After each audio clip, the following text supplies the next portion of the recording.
નમસ્કાર દર્શક મિત્રો, ખબર છે .com પરથી હું દ્રષ્ટિ આપ સૌનું સ્વાગત કરું છું. દર્શક મિત્રો, હાલમાં જ એક એવી પોઝિટિવ વાત જાણવા મળી છે જે આપણને જાણીને ખૂબ નવાઈ લાગશે. આવો જાણીએ એક એવા ગામની વાત કે જેની પરથી આપણે ઘણું શીખી શકીએ. તો મધ્યપ્રદેશના બુરહાનપુર જિલ્લામાં એક એવું ગામ છે જ્યાં તમે ગાળાગાળી નહીં કરી શકો.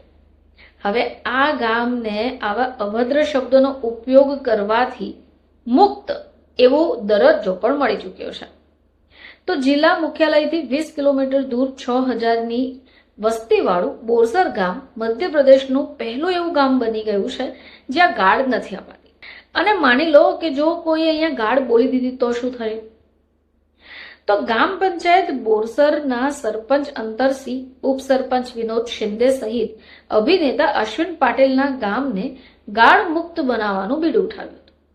તેમણે ગામમાં સંસ્કાર નવાચારની એવી નીવ રાખી, એવો પાયો નાખ્યો કે આખા ગામમાં કોઈ પણ ગાળ આપવાથી બચી જાય.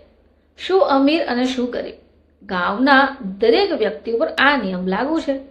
જો કોઈ વ્યક્તિ લડાઈ કરે અને એમાં પણ આવો ગાળ શબ્દનો ઉપયોગ કરી દે તો એની ઉપર તરત 500 રૂપિયાનો જુર્માનો એટલે કે દંડ લાગી જાય છે. એટલે કે 1 કલાક સુધી તે ગામમાં ઝાડુ મારીને સાફ સફાઈ પણ કરાવાય છે.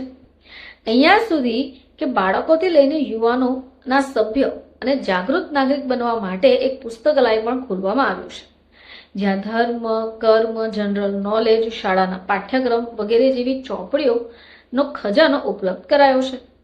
હવે એ સિવાય ગામમાં ઇન્ટરનેટ ક્રાંતિ પણ લવાય છે. 4 સ્થળો પર ફ્રીમાં વાઈફાઈ સ્થાપિત કરાયું છે, જેમાં ગામના દરેક વ્યક્તિ ફ્રી ઇન્ટરનેટનો લાભ ઉઠાવી. હવે સાથે સાથે દરેક ઘરમાં હરિયાળી અભિયાન પણ ચાલે છે, જેમાં લોકો છોડવા વિતરણ કરે છે. હવે આનાથી શું થાય કે ગામને લીલી ક્રાંતિથી પણ જોડાઈ શકે છે. અભિનેતા અને સમાજસેવી અશ્વિન પટેલે કહ્યું કે જ્યારે મુંબઈથી હું ગામ આવ્યો ત્યારે જોયું કે નાની નાની વાતો પર લોકો ગાલી ગલોચ કરે છે, ઝઘડા થઈ રહ્યા છે. હવે આ ઝઘડો એટલો મોટો નથી હોતો જેટલી મોટી ગાળ બની જાય છે. ત્યાર પછી મેં ગ્રામ પંચાયતના સરપંચ અંતરસિંહ અને ઉપસરપંચ વિનોદ શિંદેને સંપર્ક કર્યો, એક બેઠક બોલાવી અને આ નિર્ણય લેવાયો.